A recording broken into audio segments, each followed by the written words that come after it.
Hello and welcome to another episode of I'm Making It Happen. I'm Nicole Tyson, and today we have the pleasure of starting off season 2 with Peter Bailey, journalist, author, and creator of the NiteCape series. So let's get to know him a little bit better and how he's making it happen. Thank you so much for being with us. I'm so happy to be with you, Nicole. This is I'm happy, awesome. hanging Awesome. out, beautiful I appreciate Nicole. it. Of course. So basically, we just want to find out how you're able to make it happen. You're from St. Thomas. You know, you've done a lot of things. You travel all over the world. You have a lot of success, and we just want to find out how are you able to strategize where you are today. You know, I tell people all the time that all life really is a constant battle against your disbelief. You know, we come into the world with a clean slate, and every individual has the ability to change the world. Each individual is a master of their universe, and they could write their own story. And I've done it. You know, I have everything I've ever wanted, and I have everything I've wanted and more. You know, and every kid in the Virgin Islands can have the same thing. But that begins in your thought process. That begins in belief. You know, it's a system of beliefs. And my parents were integral into making me understand that the reality that I believe in is more powerful and more real than the one I see. Because, you know, growing up in the Virgin Islands, growing up in St. Thomas, there's just certain things that if I felt that was reality, I wouldn't be here right now. You know, I wouldn't, if I felt that was reality, I'd probably be dead or in prison. So you said that your parents were very instrumental Indeed. in your whole mindset. Of course. That's not common in Caribbean families. Yeah, in Caribbean families, you know, it's funny you say, it's a very good question, very good insight.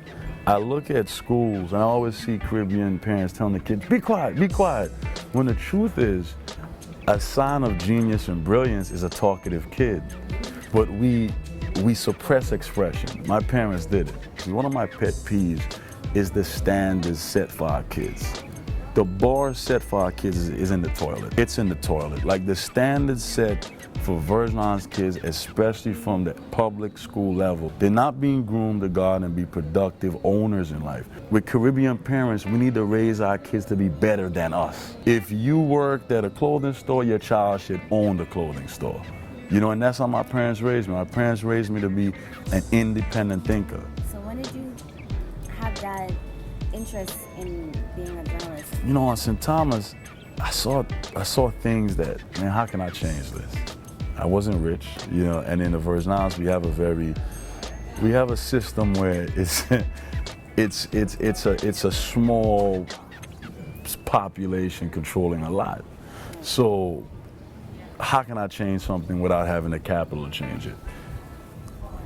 Journalists and writers, to me, always, they influence people. You know, whatever you see in the television, whatever you see on media, whatever you read in books, you take as gospel. So I figured, okay, I could have a certain influence to stir change through words.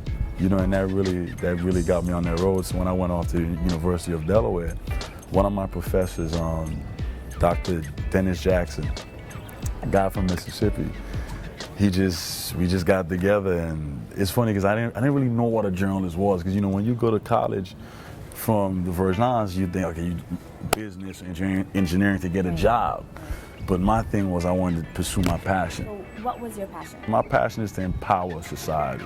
College is something you go to discover. Whatever your passion is, you elaborate upon it. Right. So basically, I got my first internship at the Village Voice in New York. After that, I went off to write for Newsday in New York. And then after Newsday, I went on to Newsweek magazine and then Time magazine. Just had an incredible run expressing and engaging in the world I always believed in, man. You know, and just got education on life. And then afterwards, I wanted to be closer to my family in St. Thomas. So I went down to Miami, started writing for the Miami Herald, and then Trick Daddy, the artist, asked me to pen his life story.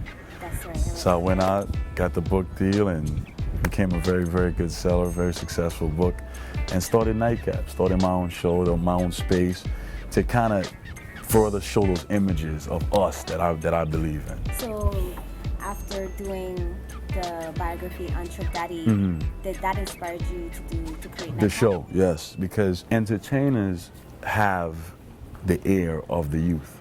Right. You know, if you look at society, they're raising people's kids. We have a lot of single-parent homes. So then whatever education these kids are getting, they're getting on television and in the music. I always tell people, NiteCape is really not an interview. It's a forum it's an exchange of ideas. Ideas that influence, ideas that inspire.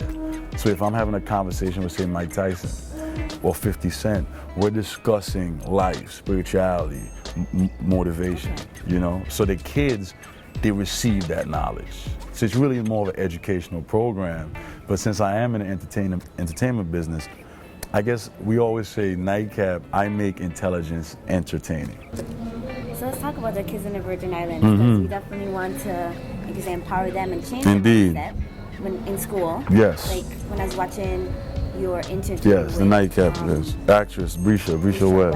Yeah. Amazing. Thank you. I got Thank goosebumps you. watching it, and I Thank felt you. the energy, synergy, and everything transformed in that conversation you were Thank having you. with her. Transfer to the children. Yes. And what would you say to children now in high school in regards to preparing themselves to achieve whatever they want to and not having any limits on their mind? I tell kids all the time, in the game of life, right? Imagine life is a road, because we're on a journey. Stay the course. It doesn't matter what car you're driving in. It doesn't matter who's whizzing by you. It doesn't matter how fast you're going. Just keep going. You'll get there. And along that road, there's going to be obstacles. That's necessary, because those obstacles groom you and prepare you for everything else that's coming. When I started my business, man, I've been lied to, cheated, swindled, robbed. Every way you can exploit a person, I've been there. But that's show business. That's success. That is the game of success. In a game of life, you have to embrace losses as much as you embrace the winnings. People only want to win, but you're going to lose, and you learn the most from losing. And I agree. And a very important thing you said, that the obstacles, you grow through the obstacles and makes you better. But we don't really teach children now in school in regards to how to overcome obstacles and even let them know, set them up to know that they will come. Because I think that when we send out our children, and I didn't learn it in school, I learned through Hard Knocks, is that you have to persevere. Yes. Through situations that make you, especially will make you better. Yes. But what do you say to that in terms of preparing their minds to overcome? For rejection. Yeah. We look at adversity as an enemy. It's not. The game of life, I don't care how you are when you're winning. I don't judge character based on when you're winning. You judge character based on an individual, how they deal with losses. Those are the winners. Those are the winners, because you're gonna lose. Our young people have a sense of entitlement. The kids have a sense of somebody owes them something. Nobody in this life owes you anything. This young lady at the show asks, man, what are you doing? No one is supporting you. No one is supposed to support you. That's your dream. NiteCape was my dream. That wasn't your dream. You didn't owe me any support. No one has to stop out of their day to support you with anything you're doing until that support comes when whatever it is you're doing, that skill and that art, that ambition is bettering society. It's adding value to the rest of us. Until you're adding value, that's when people support. But I hear this all the time. No one supports me. They shouldn't. They don't have to. They don't owe you anything. And that's a message our kids need to understand. The sucking of the teeth but I understand where that comes from. I think our young people in the territory have been beat down so much that they're gonna reject you before they think you reject them. Because they're thinking, you know what, this person's gonna reject me. This person is gonna come and insult me like everybody else. So I'm gonna put up this wall to spare myself from the rejection. I'm gonna tell you how I know that. When I go speak to the kids here, whether it be in St. Thomas or St. Croix, initially there's always an attitude. There's always like you can feel a vibe. Yeah, feel a vibe. They're sucking their teeth in the beginning. And then after a while, they open up. I can't get them to stop speaking. I'm looking through my phone, the Facebook messages I'm getting throughout all hours since that show. Because our young people, they just want somebody to show them some love. I'm my Vanny Dorkin alumni.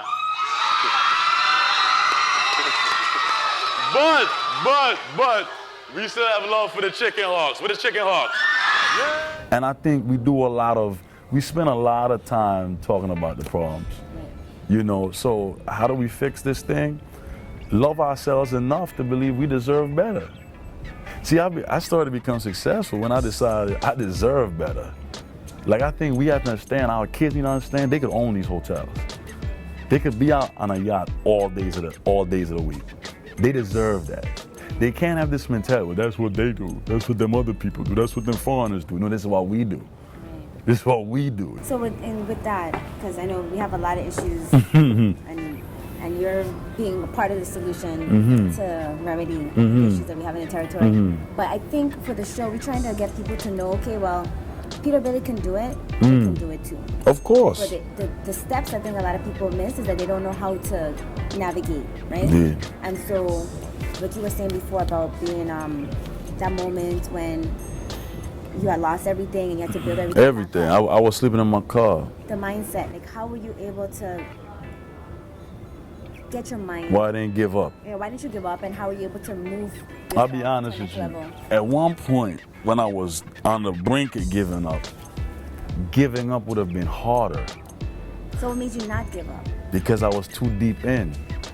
On the game of life and success, if I'm in the jungle, it was closer for me to make it through than turn around and go back. Once you're alive, you're breathing, you're standing, you can figure it out. You could mess up, start over. Go get a little job, sweep little floors, go back at it.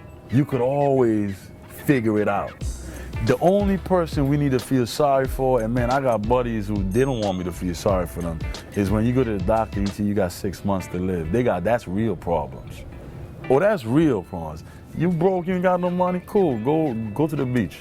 Enjoy the sunshine, get a plate of food from your mom or your grandmother or the homeless shelter. Somebody, you know, it ain't the end of the world. Man, when we discuss these obstacles we have, I'm excited though, because you have people like yourself, young people like the brother behind the camera who want better. And you guys are doing it. You came out here on a Sunday. You know, so that means we have a future. Yeah. We just have now to keep building infrastructure and a support system for these for the future. No, we need more entrepreneurs in the Virgin Islands. I think it's shameful, it's ridiculous that anything we want to do here, it's not owned by local people. I want to sit in a hotel that we own. I want to go sit in a restaurant and I'm giving my money to my people. I want to go on a boat and take a cruise and give my money to a local. You know, I look forward to the day that I'm sitting in restaurants, that I'm going to clothing stores, that I'm turning on the television, and it's people who are born and bred here own it. And if someone is not from here, it's okay. It's okay, because to me, the beauty of a democracy is people coming to a place and adding to it. But I don't see that happening here. Right. I see people living here but want nothing to do with the place. You know, so we gotta fix that. We gotta fix that, because I'm tired of giving my money to people that don't respect me. Well, I appreciate Tired. you, and I appreciate you coming back, and he's going to be coming back every month. And Yes, I do. Definitely trying to bring NiteCape every month to the Make territory. sure you take a look at NiteCape. It's very inspirational. It gave me goosebumps when I watched it. Thank I want you. to say thank you, because I know you're so busy and you took the time Of on a course. Sunday that you could be on the beach right now. How about to with head us. there right now? So, Peter Bailey, this is Peter Bailey, you all, author, journalist, and again, creator of the NiteCape. He's Yeah. from St. Thomas. He's helping the children here change their Yeah. mindset, and he wants to help improve our economy, and he's not Yeah. just talking about it, he's doing it. Yeah. And so I Yeah. appreciate you. And No, everything thank that you're you, man. doing. I think what you're doing is very inspirational. Thank It's you. needed. It's great. And thank you for being on the Of course, show. of course. And thank you as well for watching. Again, it's I'm Making It Happen. I'm Nicole Tyson. Definitely check out our page on Facebook called I'm Making It Happen. We're also on YouTube. And if you like this interview, definitely share it. It is a sociable thing to do. We definitely appreciate it. And until next time, take care and keep making it happen. Keep making it happen. I'm Peter Bailey, host of NiteCape. I'm in beautiful St. Croix with Nicole Tyson, making it happen. Are you?